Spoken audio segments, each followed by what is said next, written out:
আসসালামু আলাইকুম রহমতুল্লাহি ওয়া বারাকাতুহু। আপনাদের সামনে একটা হাদিস উল্লেখ করব। হাদিসটা হচ্ছে, একদিন আয়েশা রাদিয়াল্লাহু আনহা তিনি আল্লাহ নবীকে জিজ্ঞাসা করলেন, ইয়া রাসূলুল্লাহ, একজন নারী জান্নাতে পৌঁছার জন্য সে কিসের উপর নির্ভর করে?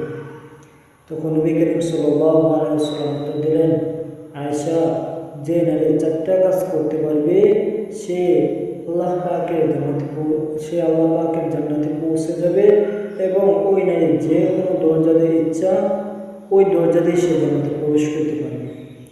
তখন আয়েশা রাদিয়াল্লাহু আনহা জিজ্ঞাসা করলেন, ইয়া রাসূলুল্লাহ, ওই চারটি কাজ কি? তখন নবী করিম সাল্লাল্লাহু আলাইহি ওয়াসাল্লাম বললেন, এক, যে নারী 5 ওয়াক্ত নামাজ পড়বে।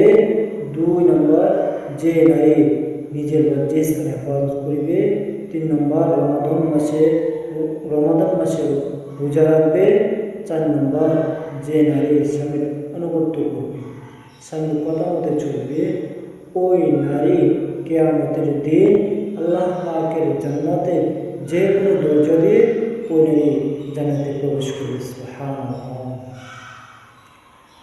নবী করিম সাল্লাল্লাহু আলাইহি ওয়াসাল্লাম বলেন, যে ব্যক্তি আমার একটা হাদিস শুনলো আর এই হাদিসটা অন্য মুসলমানের কাছে পৌঁছে দিল, সে কিয়ামতের দিন আমার সাফাত লাভ করবে।